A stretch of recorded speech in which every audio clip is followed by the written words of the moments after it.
bem-sucedidos dos Estados Unidos, Andrew Carnegie, decidiu que queria saber quais eram as características comuns entre todos os grandes homens de sucesso de sua época. E para essa empreitada, contratou o jovem Napoleon Hill. Durante 20 anos, Hill pesquisou sobre as milhares de pessoas mais ricas, influentes e poderosas do mundo, para poder descobrir o que tinham em comum. Além de estudá-las, o autor também entrevistou pessoalmente centenas delas, incluindo nomes como Thomas Edison, Graham Bell, George Eastman, Henry Ford, John Rockefeller, Theodore Roosevelt, entre outros. O resultado desse trabalho, após ser apresentado a Andrew Carnegie, foi transformado em um curso denominado A Lei do Triunfo e posteriormente colocado em um livro de mesmo nome, contendo 736 páginas, que hoje é o objeto de nossa resenha. Neste livro, Napoleon Hill diz ter identificado 16 características que, segundo ele, pareciam estar fortemente presentes em todas as pessoas que alcançavam o sucesso. Ele chamou essas características de leis do sucesso. Vamos a elas. A primeira lei diz respeito ao benefício da associação entre pessoas que possuem o mesmo perfil de pensamento. Hill afirma que a união de duas ou mais mentes gera um todo que é maior do que a soma das partes. Ele chamou esse efeito de mastermind. Segundo ele, todos os grandes homens não teriam alcançado o sucesso se não tivessem se associado a outros. A segunda lei diz que você precisa ter um objetivo principal definido. A maioria das pessoas diz que quer mudar de vida, mas quando perguntamos o que realmente elas querem, elas não sabem o que dizer. Se você não sabe para onde quer ir, fica difícil saber se está no caminho certo.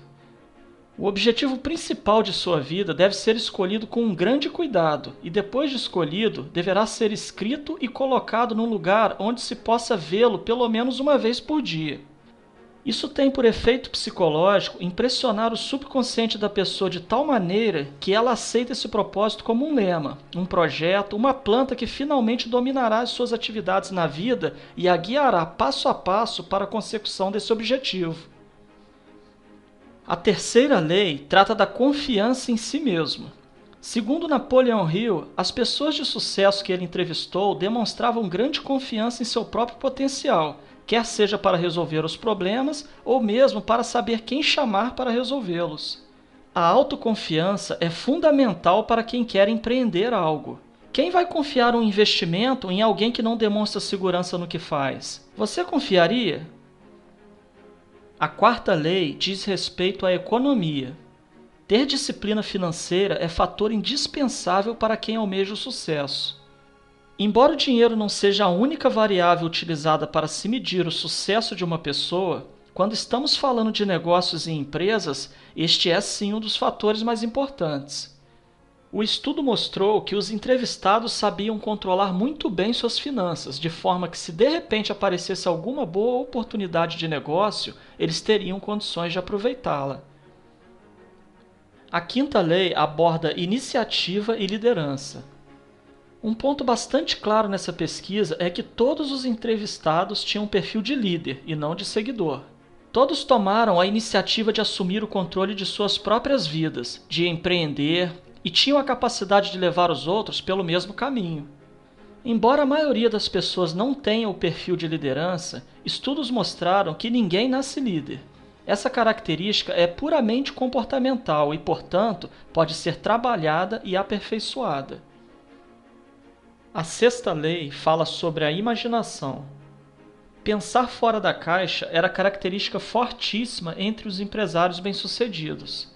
Grande parte deles precisou, em determinado momento da vida, pensar em saídas e soluções para situações-chave. Existem técnicas para desenvolver a imaginação e a criatividade, mas para Hill, o grande segredo é você forçar-se a mudar suas rotinas e pensamentos, e não ter medo de experimentar situações novas.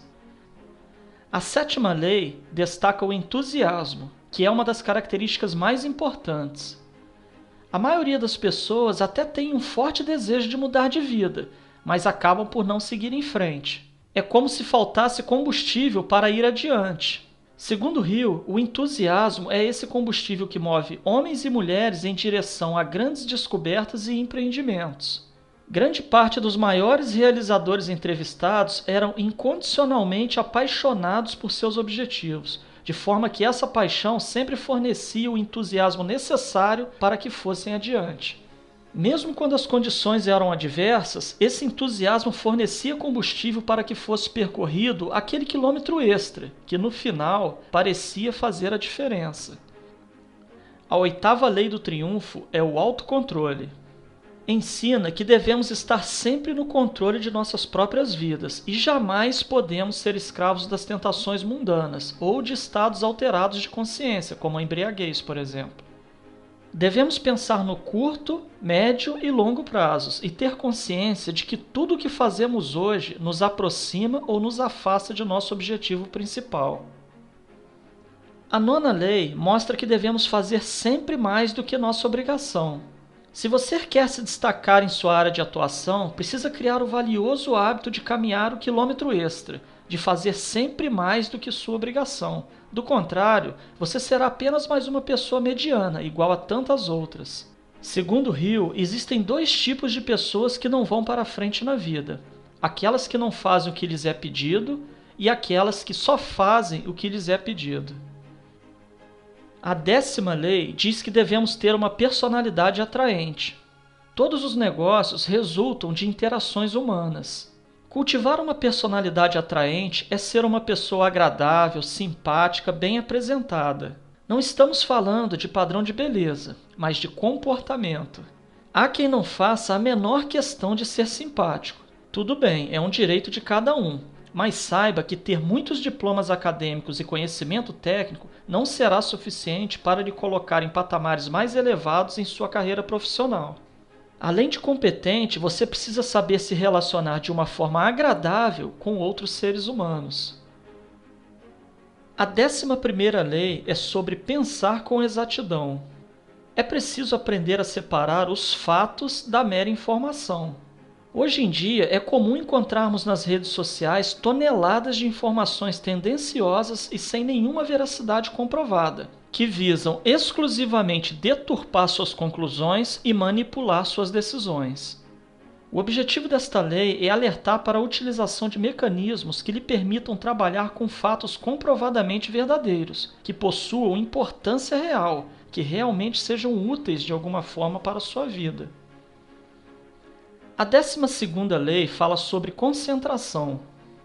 Aqui está um ponto que parece muito mais difícil de se atingir hoje do que na época em que a pesquisa foi realizada. A grande dificuldade de nossa época, de fato, é ter foco. Somos bombardeados por informações provenientes das novas tecnologias e seus processos multitarefas. São tantas as demandas simultâneas que só conseguimos dedicar uma fração bem pequena de nossa atenção a cada uma delas. Os resultados são trabalhos mal feitos, falta de foco e um grande sentimento de frustração e impotência. A 13ª lei valoriza a cooperação. Os homens que almejam o sucesso devem entender que a cooperação é o melhor caminho para se alcançar seus objetivos. Isso significa dizer que devemos ver nossos funcionários não como escravos, mas como pessoas que estão cooperando para tornar nosso sonho realidade. E por esse motivo, é extremamente necessário que as mantenhamos ao nosso lado, nos ajudando. Uma forma simples de se obter cooperação é exatamente cooperando com os demais, independentemente dos níveis hierárquicos que ocupem. A 14ª lei é o fracasso. Mas poderia o fracasso ser uma das leis do sucesso? A resposta é sim. Não só pode, como é uma das mais importantes. É fato que todas as pessoas que alcançaram sucesso na vida fracassaram algumas vezes antes de finalmente saborear a vitória. O fracasso deve ser visto como uma importante ferramenta, pois cada vez que você fracassa, descobre uma maneira de não alcançar seu objetivo. Você elimina então um caminho que já sabe que não é o certo. Pela teoria das probabilidades, quanto mais você erra, mais se aproxima do acerto. Pense nisso quando experimentar algum revés em sua vida. A 15ª lei é a tolerância, que está diretamente relacionada com a lei anterior. Para lidarmos com o fracasso, com as limitações das outras pessoas ou as nossas próprias limitações e com as adversidades que a vida nos impõe, é necessário que tenhamos uma grande quantidade de tolerância. É fácil perceber que temos o controle sobre pouquíssimas coisas nessa vida. Geralmente, as coisas que queremos não acontecem, já as coisas que não desejamos nos aborrecem a todo momento. O segredo é ter consciência disso e nos desapegarmos de tentar controlar o que não está sob nosso controle. É preciso aprender a desfrutar de todo o caminho que você percorre em busca de seus objetivos, pois é nesse percurso que você passa a maior parte de sua vida. Se você condicionar sua felicidade somente à plena realização de seus objetivos, estará condenado a uma vida medíocre e infeliz. A 16ª lei é conhecida também como a regra de ouro: fazer com os outros somente aquilo que gostaria que fizessem a você. Essa lei é amplamente pregada em ensinamentos religiosos e filosóficos, no entanto, quase ninguém a segue. Ter bons princípios é a base do relacionamento interpessoal. Tratar as pessoas com respeito, além de ser uma obrigação, tem o relevante poder de trazê-las para seu lado, de forma que possam colaborar com seus objetivos. Não subestime a capacidade do outro, não julgue, jamais tente estabelecer diferenças onde não há, utilizando como justificativa a cor da pele, sexo ou posição social. Você não gostaria de ver um filho ou um amigo sendo desmerecido por não ter, por exemplo, um nível cultural X ou Y. Se você não quer para você e para os seus, então não faça com os outros. Essas foram,